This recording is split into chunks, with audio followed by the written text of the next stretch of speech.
My guest on this episode of the Neil Wilkins podcast is Nathan Mcfarlane. Now, Nathan is a founder of Creatria, and we're going to hear a lot more about that as we get into this conversation.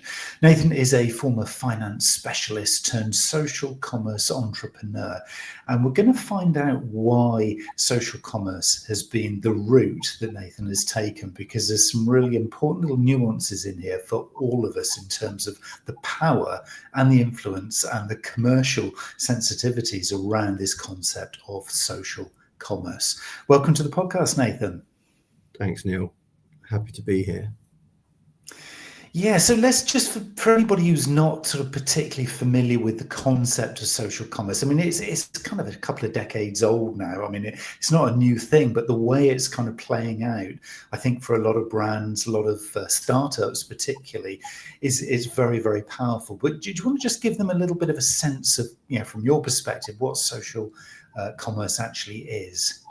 Yeah, I guess the easiest way to describe it for those people that don't really understand the terminology is connect e-commerce, so online buying, with social media or any form of social content, connecting them together. So essentially, for the golden oldies, it's the 21st century QVC, isn't it, really? Because you've got the ability to kind of promote products inside media. And the media of today, realistically, is social media. It's something that the majority of people use every day.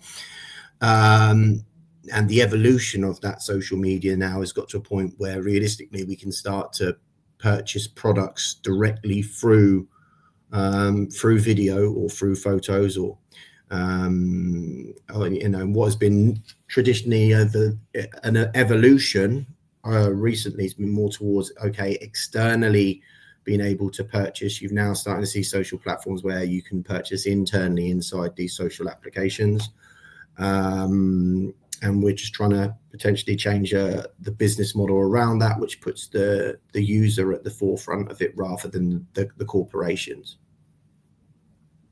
And I think that's a really fundamental bit, isn't it, really? It's the human in the transaction now, because, the old model of kind of marketing, and I guess you could call it advertising, was very much, I've got a product, I'm going to push it in your direction and you're going to want to buy it because I'm going to give you some incredible reasons to buy. And it was really one-way traffic. It was almost kind of bullying, if you like, really bullying the customer into purchase. Whereas there's a lot more kind of nuance in this, isn't there? It's much more conversational. It's much more kind of explorative. It's, you're kind of sensing each other. I guess for me, the one kind of key kind of player in this, is Robert Cialdini and his kind of social influence model, where you're talking about reciprocity, you're talking about authority, you're talking about social proof, all of those kind of theories that go back, quite some time now. They're really coming to play here, aren't they? It's the human in the transaction, to me, that makes this really quite an exciting thing. Well, I like to say that we're in the era of authenticity, and the traditional sales and advertising, sales and marketing models of the last 40, 50 years, what we grew up with, simply were not authentic. They're pushing you something. They're trying to make you believe that you require something. Whereas now, it's done slightly differently. It still is, because now the technology knows what potentially you want by your search history, by your behaviors, by what you like, by what you share, and therefore can point a product which perhaps you are more likely to want to purchase. But on top of that, you can then get someone that you potentially can resonate with, giving you an example of that product. So where before you would have been looking towards the kind of celebrity status of either you've got models on TV and advertising, or you've got famous people promoting a product. Now, yes, there is that influencer world, but what's becoming is more of every person. Your average person on the street can start, it could be even as something as, I'm sipping on my coffee, it's a nice cup. Why can't it be purchased? I'm playing with my phone on a video. Why can't that phone be purchased through that? So now you're starting to see an entirely new creator economy. But the problem that we still have is we're still in the old system. Now, what I mean by the old system is essentially the American corporations own the internet in the Western world. And they do that through the advertising model. So typically what we would do previously is we'd go onto Google, we'll search for a product. We may go for a sponsored link. It goes to a company, maybe it's like an Amazon or something like that. You might go through Facebook, but all you're doing is you're going through one advertising channel, which takes you to a corporation, which takes you to another corporation, which takes you to another corporation. And essentially the funds stay at the top. They trickle back down, and then you're back inside that system. Now, the key change that's happened, particularly over the last 5 years, is under 35s, more under 35s now are now looking for products and services via social media than they are Google. All right. So, okay, now we're still inside that existing model. So no brands are going over to these social platforms to be able to try and promote their products at the forefront of it. But still, that means all that money is going back into that system. But now you're seeing your average person on the street at the forefront of it. This opens up an opportunity for these average people on the street being able to take far more value than what they currently been taking. So what traditionally has happened is the corporations bring you onto a platform, utilize you for all your data, and yeah, you might purchase one thing and one influencer might get paid, but then the corporation is taking advantage of all that value to take you back inside that advertising system. Well, for me, that's not the way it should be, and that doesn't benefit anyone outside of the big companies. So what we're looking to do is build a way where you take the value of the people that you bring to the site and you become the company of that user. So every time they make a transaction, you're going to earn a percentage of that transaction. And that creates an entirely new financial ecosystem. And that's what we're trying to do underneath what we're building. And that's the goal of that realistically is to start taking away money from the advertising model and giving it back to the people, because that is what stimulates economies. People need to be earning more money rather than the profits being kept at the top.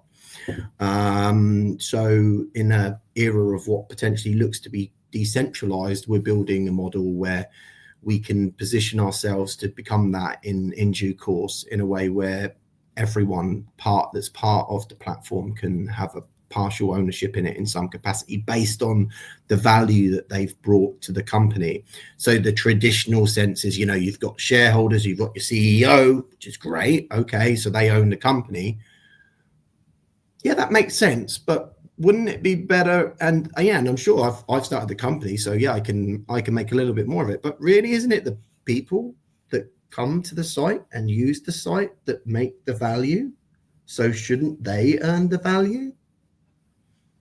I think that the problem is the system that we created was built in a way which benefited the entrepreneurs to a high degree, which rightfully so they should, but then disregards anyone else that brings the value to the site, to an individual transaction. So you're a referrer, even if you're a sales agent for a company, you get a transaction, you get a commission. You refer someone to a product, you get a transaction, you get a commission, and that's it. And then essentially that just then keeps more of that capital with the owners of the business, because that links to the traditional shareholder model. But through social commerce, now we have this opportunity to create an entirely new platform where the people are at the forefront of it, utilizing a model which ensures that the money isn't filtered back through the existing advertising system, and a way where we can understand the value of each user so that we can decentralize that opportunity if, as and when we've believed that that's ready to come into the market. Because at the moment, Web3 decentralization, for your average person on the street, they don't really understand it. So it's about preparing yourself for that rather than jumping in too early and risking everything going wrong, as we have this flip of what I believe in the financial system is going to be the transition into a new blockchain based system. It's already happening. So that marks as that changes, a new financial system, other systems are going to change, company structures are going to change, systems are going to change, and okay, this opens this door for us to be able to say, well, hang on a minute, if decentralization is coming in, well, then decentralization of everything should happen. Decentralization of voting should happen. That's another entirely different topic. I don't believe democracy actually exists, but if you've actually got a place where everyone can actually vote for many different people rather than just a two-party system, you've got these opportunities here. This is just so many spheres and where the technology can go. And I think it all starts with attention. Where does your attention sit? And the majority of people in this day and age, their attention sits on social media. Okay, so if that's where the majority of the time is, ensure that the right foundations are put in place inside that sphere where it puts the people first. Because if it isn't, you're then inside a sphere of influence which is not controlled by the people, which is then controlled by a few people with vested interest in other things, perhaps not for the best of the betterment of humanity. And that's kind of at the forefront of what we're trying to do. So just want to pick up on that word authentic. I mean, that's coming through loud and clear in everything that you're talking about, Nathan, because I think one of the key things here is you talk about sort of decentralizing everything as you describe it, is this almost this need that, you know, the good will play out. You know, the winners will be those who are authentic and true and honest and giving most value. It feels that this is kind of almost redefine what we mean by success. I mean, success as you've defined it there previously was very much a few, let's call them at the top, benefiting from all the activity and everything else that's going on. Whereas this is going to be really rewarding and making successful those bringing the most value to the conversation and the most value in their products and services. This is almost like a perfect scenario, really, isn't it? Yeah, well, for me, I think, like I said, we're on the cusp of a massive amount of change at the forefront, the foundation of the financial system. So because of that, it gives us this unique opportunity to take advantage of that. It's kind of so many things coming into play all at one time. And yeah, like you say, when you talk about success, I mean, I don't even believe I don't believe in the existing definition of success, because existing definition of success completely evolves around money, and that, you know, that's basically, you say, well, so because, you know, and the existing media, which then links into popular culture. So the existing media essentially defies our culture. The media says, let's glorify millionaires, right? Okay, well, they've done great, but you know, a farmer or a nurse might save someone's life today. There's this constant glorification used through the media of people making loads of money. And the existing financial system actually glorifies poor behavior.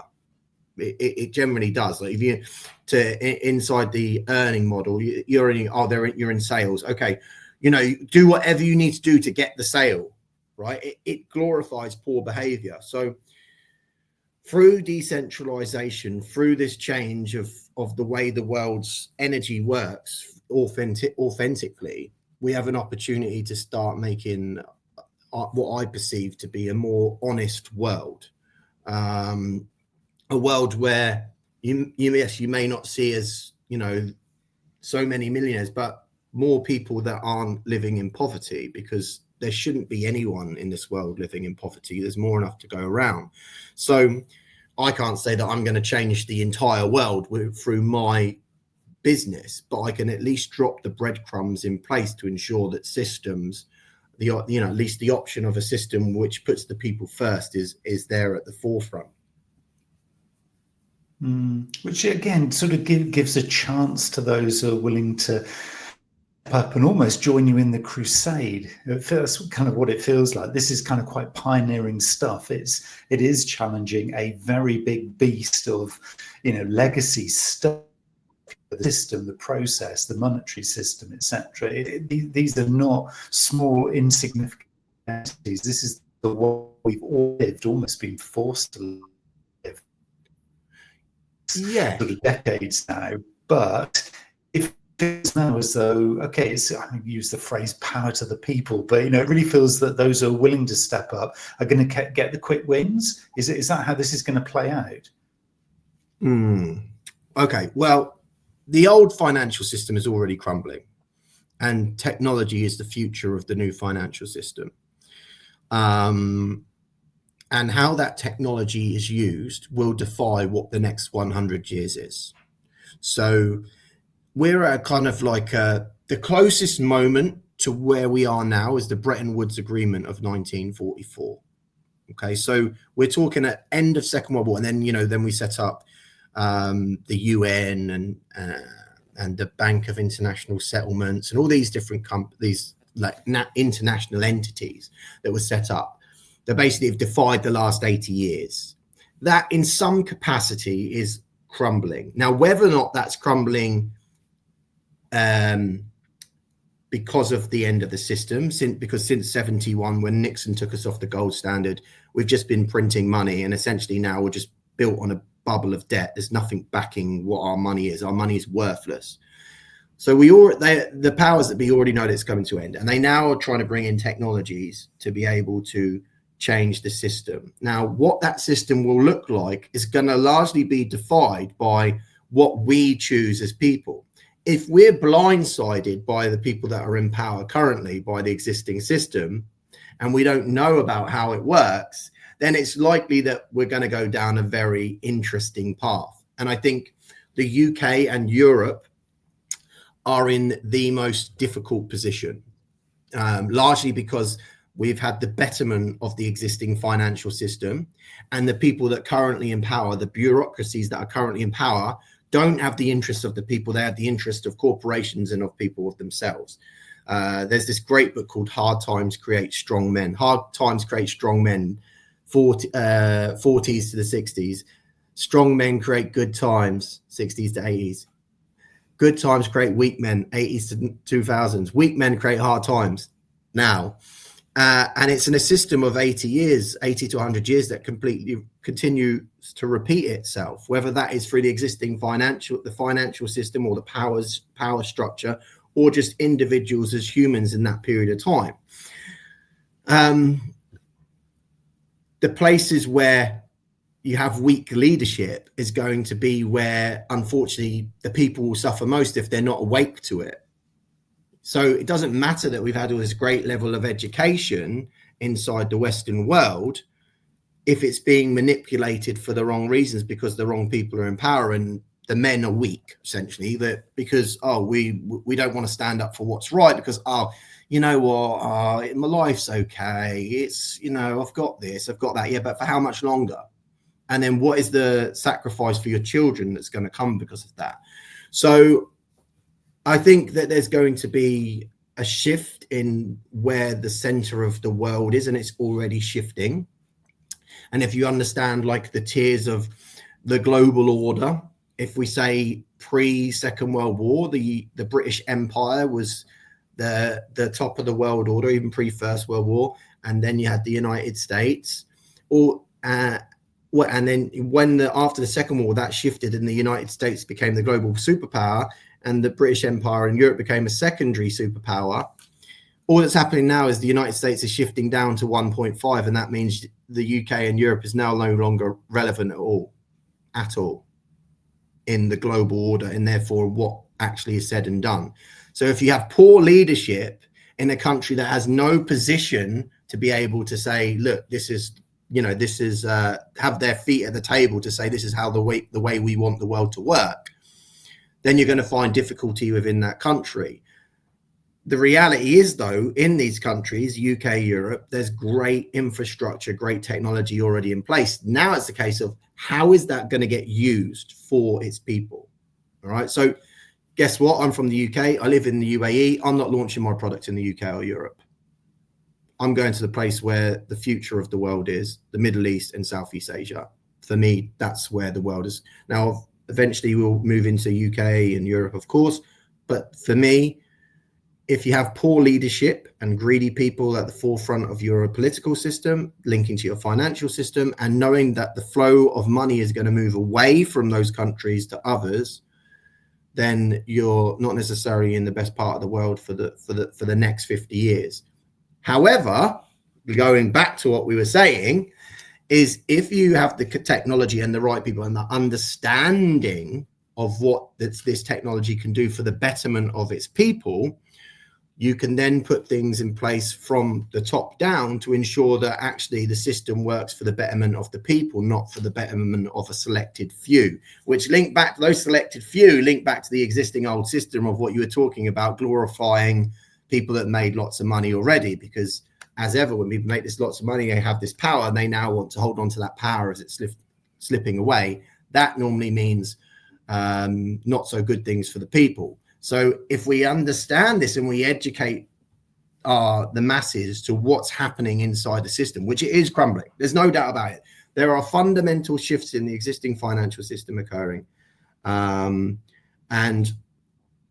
for us, we're now at this tipping point where if we make the right choices, we're going to leave our families in a much better position. And I think that comes at the forefront of where the attention is, and that is social media.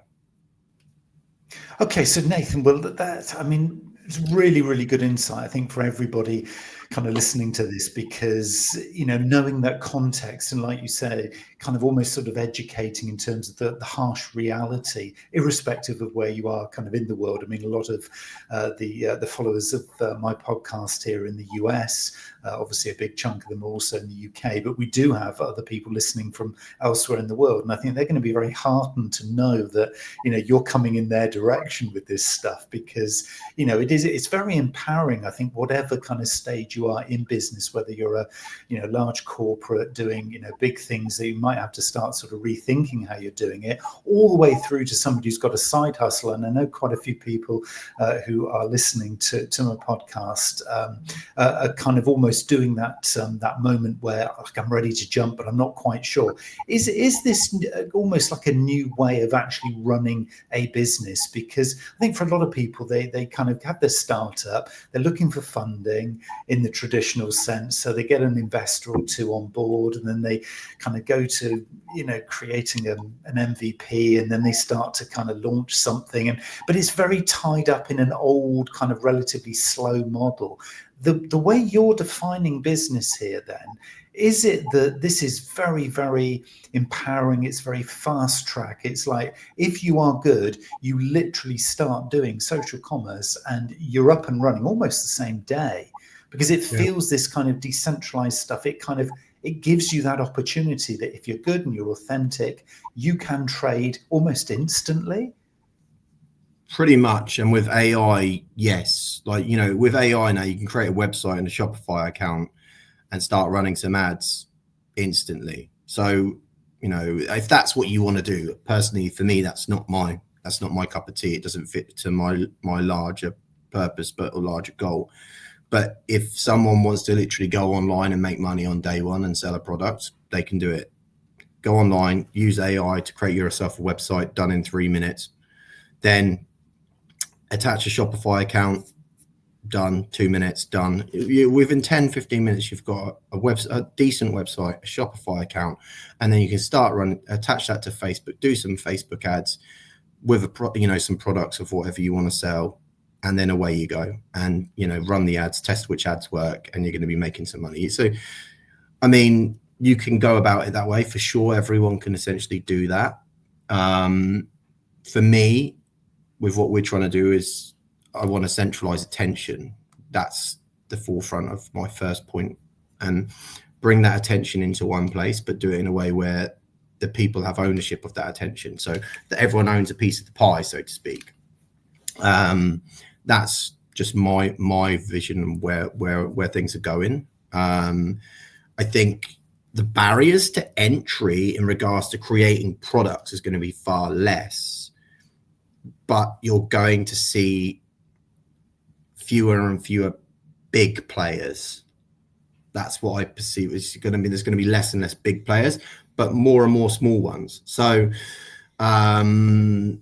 there is a slight redistribution of how things are happening there, but I mean, then it all comes down to the model that you put in place in the first place. So, you know, and again, it also depends on what technologies are implemented inside our systems. And it's, from what I can see, from all the research that I've done, and I'm pretty much involved in this with my finance channel and everything, is that distributed ledger technology is going to essentially run the new financial system.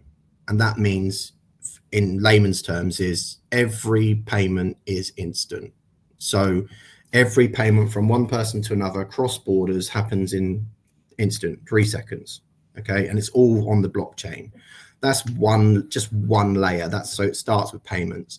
Then it might be purchases. So there's a thing called smart contracts, and smart contracts basically exactly what they say they are. Rather than using the traditional sense, all contracts are put onto the blockchain, and then purchases can be made instantly. So no more waiting months and months about selling a house or buying a house. It can be done instantly. So therefore, all assets end up becoming on the blockchain. All assets end up becoming online. So with all these things, the next step is like, okay, well, how does the new legal system work? How does that change? We're already seeing inside, in particularly Western countries, a lot of information showing on the internet, showing now that the legal system has been kind of fooling us for quite a long time. So that has to come to an end. There's another way of looking at it as well. Is that already being done by design? Because if I was a government and some of the stuff that I'm seeing breadcrumbing in, I would shut that down immediately if that was the case. So, but it's being breadcrumbed in. So then that makes me think, okay, if it's breadcrumbed in and a few people are starting to hear and understand how the legal system works, it's not flooded in, but it's breadcrumbed in. That also, to me, smells like design destruction. And I think you're seeing this with the UK, with Canada, with Australia. They already know the game is up. They're bringing down the house slowly. So, okay, what does that mean next? And it all links to technology. AI at the forefront of it, distributed ledger technology, blockchain technology, smart contracts. Everything is going to be on the blockchain online, in my opinion. Now, where that goes and what the new structure is, that is yet to be decided. So we're in this kind of limbo time now where you're seeing the design destruction, you're seeing the new infrastructure for the financial system. For me, something big is going to happen. I don't know what it is. I don't know how it's going to happen. I don't know when it's going to happen. There's going to be an event which switches the change. It's already being done behind the scenes, but there's got to be a public event for it to happen. That is what my opinion is. It might just be that it just filters in and it just becomes what it does. But I think for these massive changes to occur, then I think that you're going to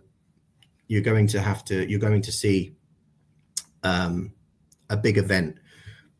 But it all links to technology. Think of, and your every day, wherever you are, think of where the next steps are and what is going on inside your society. So if you're, for example, if you're in the UK, I saw a piece yesterday on social media, 1 in 25 people are jumping over the underground and giving their tickets for free, and basically, and not paying for their tickets. Okay, well, why is that happening?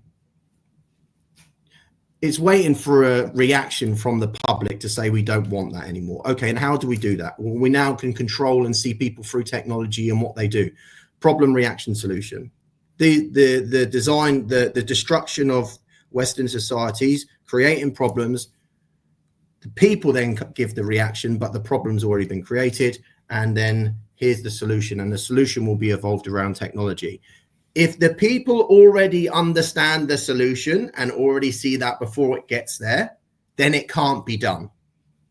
So therefore, understanding what's happening with technology, understanding what's happening with the financial system, understanding where we're going now is imperative, so you don't fall for problem reaction solution. Does that make sense? It does. Is AI going to then be almost your kind of get out of jail card then, because it feels like when you're talking about, processing of transactions being instant, there being no big system in the way, the barriers to entry for new product launches or new businesses being very, very, very light, if non-existent, it almost sort of gives this kind of, I guess, suggestion that everything is, well, I mean, we see it, don't we? Everything is nigh on instant in terms of delivery, order, expectation. Everything is kind of almost real time. But to be able to cope with that, if you're coming from a legacy system, and most of us are, particularly if you're not kind of cutting edge, then is AI the only answer that you have really to be able to keep up at that pace? Because obviously AI can empower you with knowledge about absolutely anything and everything. Is that going to be the way that we're going to be serving ourselves with, okay, this is how I learn about this stuff. This is how I can almost have this co-pilot with me, not Microsoft Copilot, but a co-pilot in life in general, to be literally by my side to kind of answer these sorts of questions and guide me. Next step, Neil, next step, Neil. Because otherwise, we're all just going to be chasing our tails, aren't we? You won't, in schools in 15 years, you won't be learning about Pythagoras theorem. You'll be learning how to prompt AI to do everything for you. The future is going to be how you can articulate things so that your assistant in everything you do can tell you how to do it. I think that is the future, because because I think the existing systems are no longer fit for purpose. And again, this also makes you think.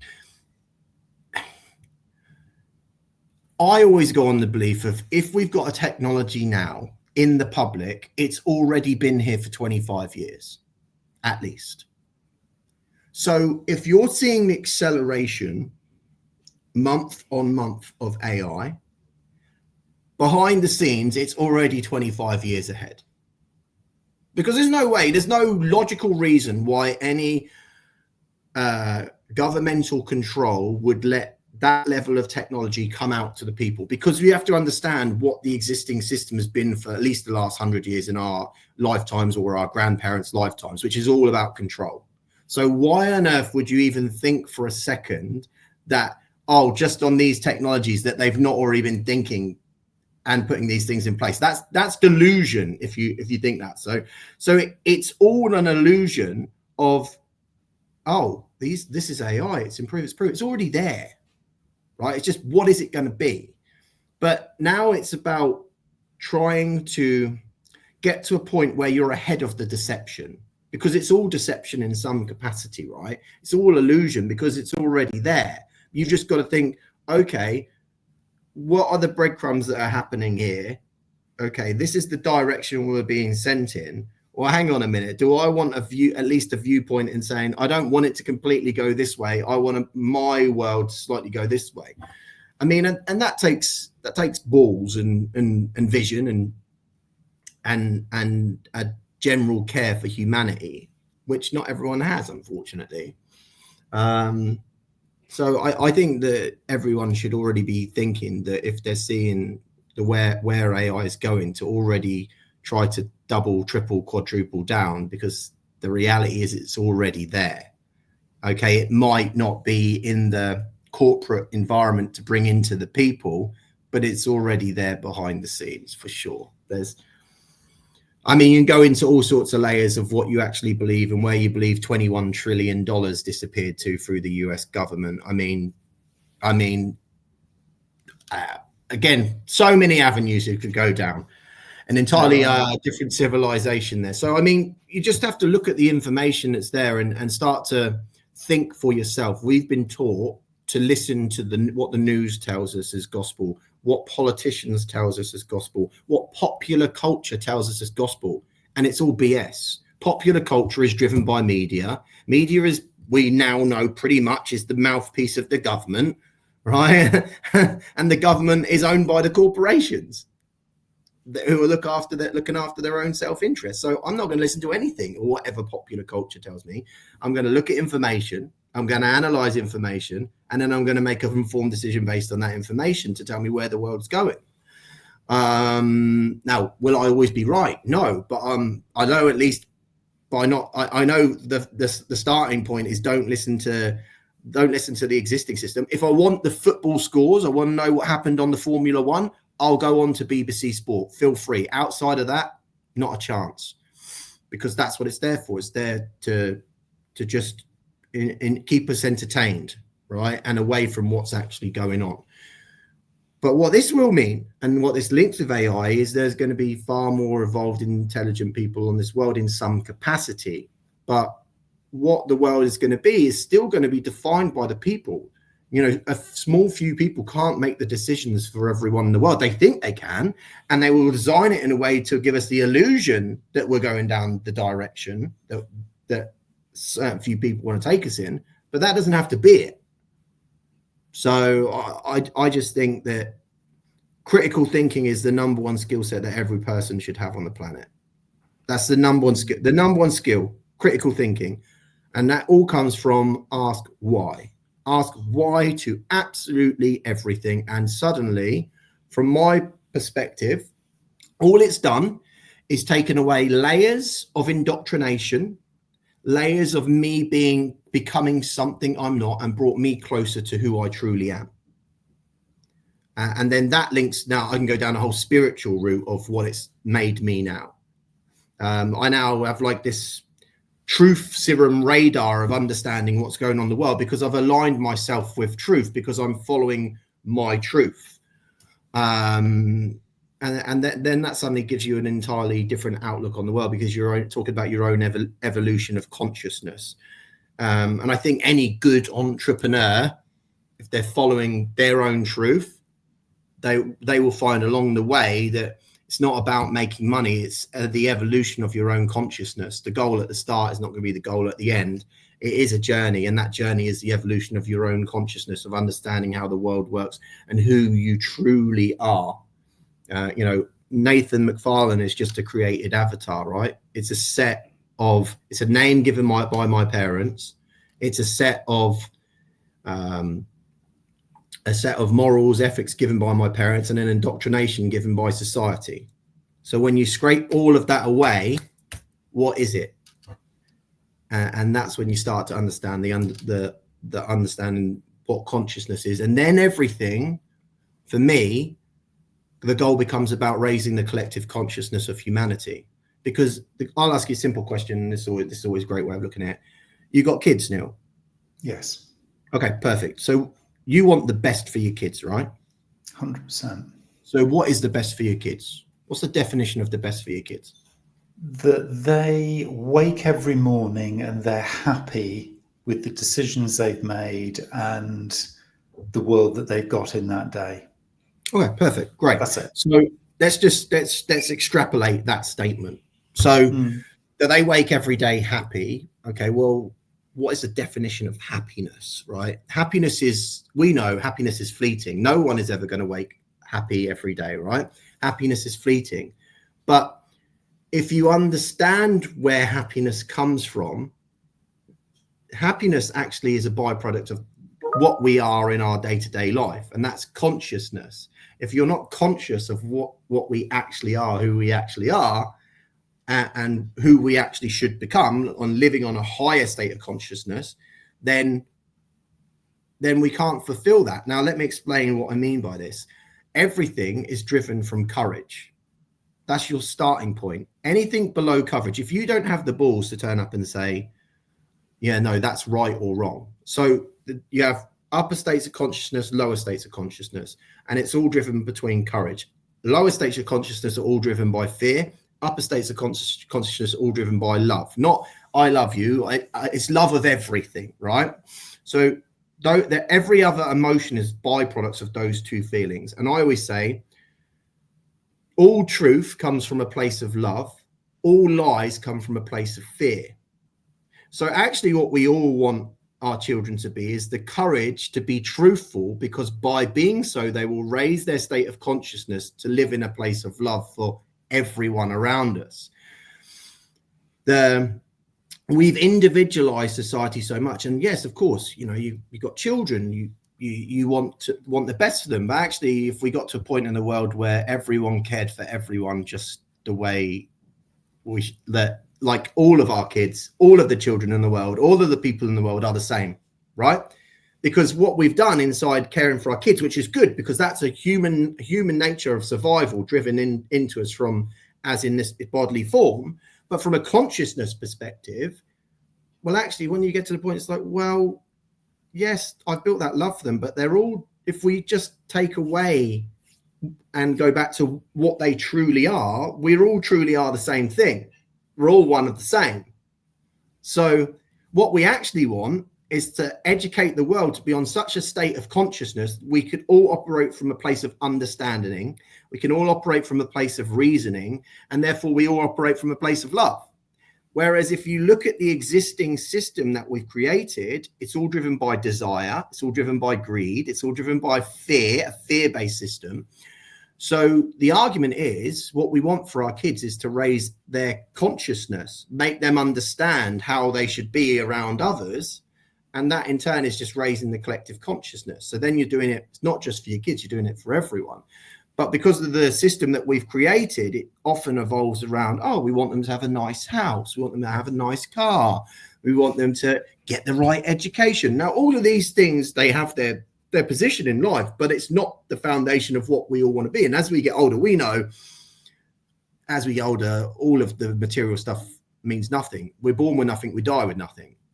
So what is actually built is character.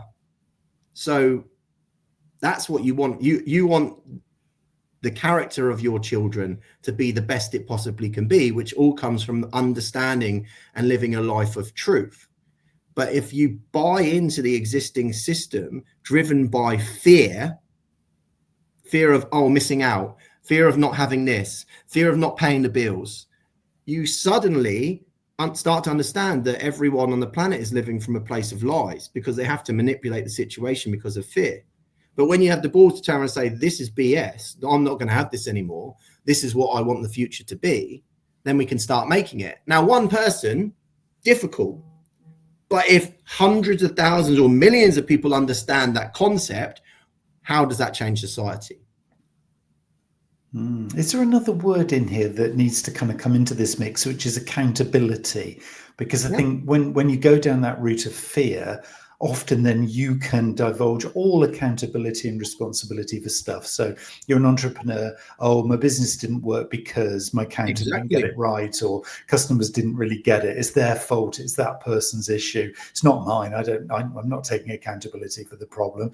All the way through to personal relationships. And, you know, again, this whole truth thing that you talk about, you know, living through your own truth rather than this indoctrinated truth. It's about taking accountability, which you clearly have in huge measure here, because you're saying, right, this is my time, this is my life, I am going to actually figure this out, and I'm going to go in all different directions to try and kind of really get to the heart of the matter here. But that's taking accountability, isn't it? Do you feel that the fear bit comes and the lies come from that complete stepping away from, well, I'm not responsible for this, it was forced upon me? It's a system. It's a mindset we've created through the media. Like who own? Look, it's all a system. The financial system is there, built on a base of control and a fear-based culture. It's then filtered down into the media. It then filters down into culture. So then our culture becomes of actually out and out fear-based. So you have to start to understand where all that comes from first. And once you start to ping it all together, and this is how it works, and you gotta go, oh, okay. Then you just have to kind of accept it. You have to take your ego out of it. I think my real starting point, right? And that's only beginning point was when I was probably about 34. I'm 40 this year. And that's when I know I got to a point where I did not care what anyone else thought of me. That was the starting point. Because before that, if you care what others think of you, then you're still controlled in a fear mindset. Now let me just add a caveat to that, right? Doesn't mean you're going to go out and be horrible to people. You'll still go in with a basis of I will always treat others how I would want to be treated. But I'm not going to care what that person's opinion of my choices or my decisions is, as long as I'm going out into the world treating others how I need to be treated, how I would want to be treated. That's the only law. That's the only rule.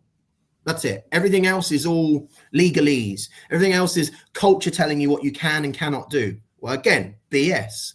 I'm going to lead my life. And then all I've done by not caring about what others thought, and choosing consistently to not take the easy route. That has been the toughest, but what I believe has got me to this direction of life is that I've never taken the easy route out.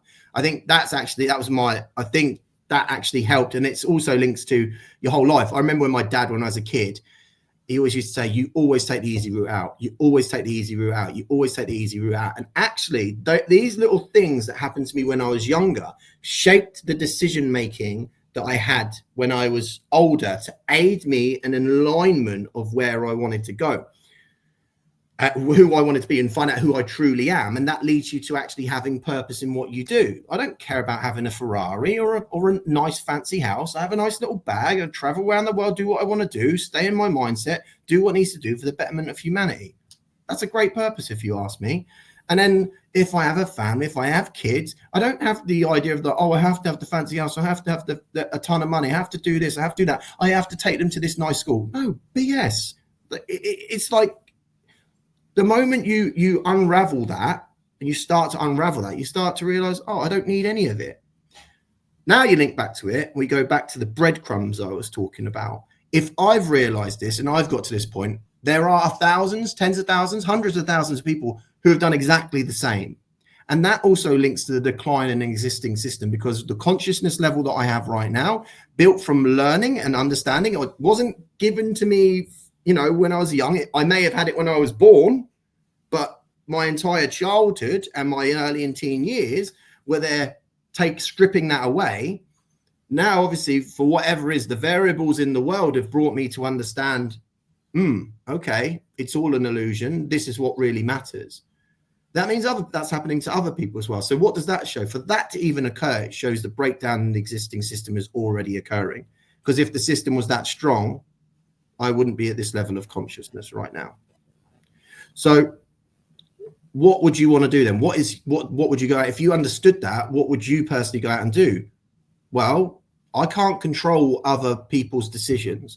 I can't control other people's desires. I can't control other people's actions. But what I can do is explain my journey to try and awaken more, to potentially understand what their path, what their truth is.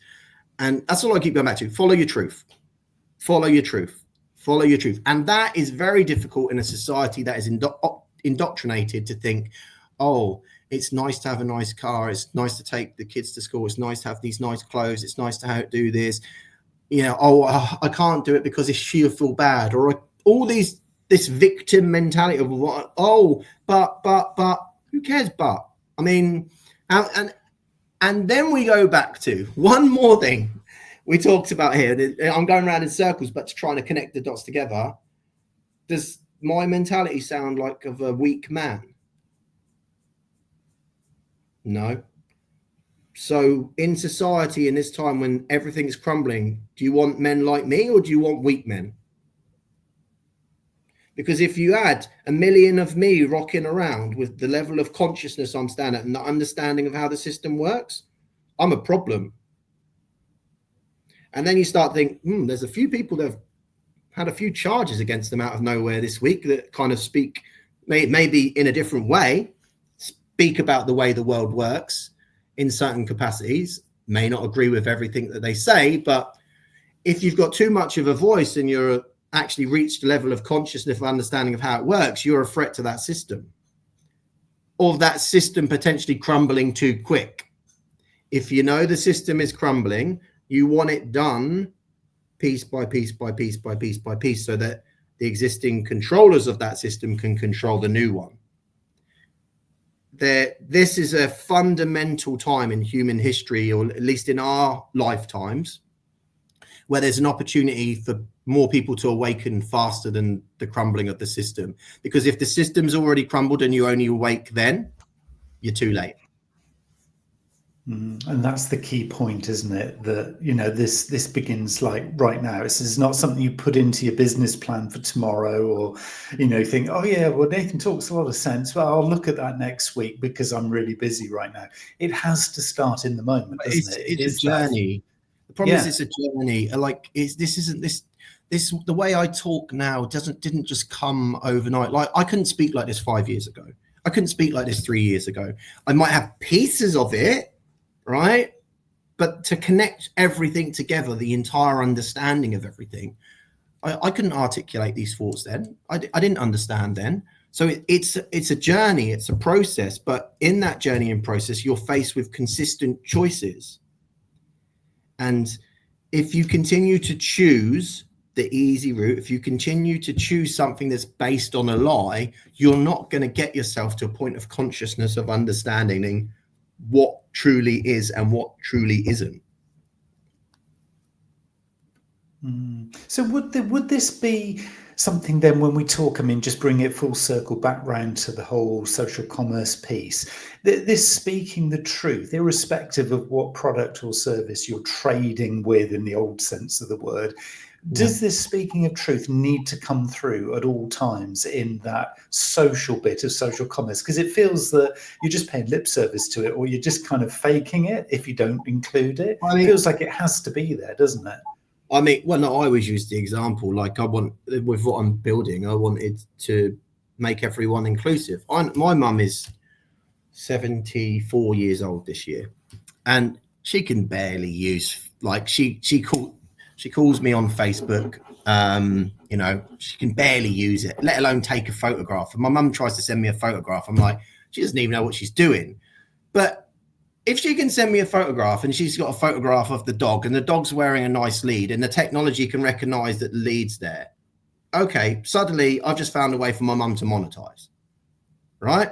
So it's about thinking about everyone inside in the system, because we're in this period of history where you've got the youth that understand how technology works, you've got the old generation that don't, and then you're going to get people that try to manipulate it in between, right? So I think for my vision, and whether or not I can achieve it, we shall see, but my vision is to be able to essentially get to a point where anyone can just post their life and the technology already work out what they're using.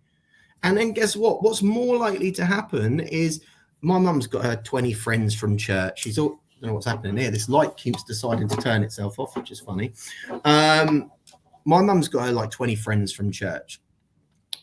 And if they're all on social media, okay, they're on Facebook or whatever, and this is just an example, and whether or not these people are the target market, but the point is, I'm trying to get across community. If my mum posts like a picture of her dog with a nice lead, her friend goes, oh, that'll be nice for my dog, oh, and I can go and purchase it, right? It brings the communities back together. Then you go back, then you ask the question, why am I not starting in the UK and Europe? Why am I starting in Southeast Asia? Because culture in Western society is fractured. And if a culture is fractured, then we're not connected. So if you go into a place where there is connectivity between mum, dad, sister, brother, friend, you'll start purchasing between one another. You'll become part of your own ecosystem. Whereas in the West, we've got a bigger problem because it's going to be far more difficult to change a culture that's become so individualistic. But individualistic to the sense individualistic is not a problem if you're conscious of it, right? I'm individualistic to a certain degree, right? I'm chasing my own things, which is great. But individualistic in a system where you don't understand who you actually are, and therefore you have no connection to others, that's a problem. So I think, in answer to your question there, I think society has to change first. And then that then means that you've got to it goes back to awaken the society to understand what we've become. The West is the West's countries are failed states. That's the reality. Because of, yes, We've created things. Okay, awesome. But we've lost who we actually are. We've lost connection with, people want to call it connection with God. All right. I'm not a religious person, but do I believe that there's something inside me that is not from here? Yeah. I'm almost certain of it. I mean, the illusion of God and religion has kind of changed the way that we think about everything. It's like, oh, Christianity, Buddhism, Hinduism, Islam, and then you've separated yourself into these spheres. I don't separate myself into a religious sphere. I take understanding from all of the good teachings, wise people that have come through the years in those books, and then I relate it to myself. And then all I've come to the conclusion is that there's a spark of the divine in every single one of us. We just got to find it. And we've lost it. Particularly in the Western world, we've lost it because we've forgotten. The society that we've created has made us forget. And if everyone starts to awaken to themselves to understand truth of what the world really is, awaken from the illusion, you'll then start to find that divine spark in yourself. And then all that's led me to do is now just follow what I believe is my path. And then I have a different outlook on the world. At the end of the day, I always like this one. The way we act, the culture that we've created, the society that we created, you are basically adhering to someone that died 50 or 60 years ago that created the financial system back in 1913. That's insane when you think about it. And that is what our society has become. You've become slaves to a system that basically creates corporate control to a few people at the top. And by doing so, you've lost your actual true thought process of who we actually are. I gave a pause there before I came back with a response, Nathan, because if people want to be hearing profound, I just want you to press pause, rewind, and just listen to that bit again. That is the answer, Nathan. I mean, it really is, isn't it? And this is an opportunity, I think, for everybody to connect, as you say, rebuild those communities, to start to share your truth, to start to really just, get on the journey as you described it. I want to help people get to more of Nathan Mcfarlane. So it's Creatria. It's going to be released in Southeast Asia shortly. How do they get hold of this? How do they read and watch the journey and connect with you? Well, you can follow me on LinkedIn, Nathan Mcfarlane. I'll be posting a lot there, or on Instagram or TikTok, Edunates, EDUNATES. The site at the moment, we're about to change its name because it turned out that people in Southeast Asia can't pronounce it. So we've got a name change. But for now, it's www.creatria, creatria.app, creatria.app. Nathan, I had no idea that our conversation was going to go so deep, so wide, so broad, so high. So thank you, I have to say. I mean, that was quite a journey. And I just get this sense that you are not done yet. You are not finished, and that there's going to be so much more that you're going to uncover, both for yourself, but also to be able to share, with other entrepreneurs, other people who are willing to take, a good sort of hard look at themselves and actually start to really kind of connect, with the opportunities that I guess we all have. So Nathan Mcfarlane, thank you so much for your time today. Thanks, Neil. Appreciate it.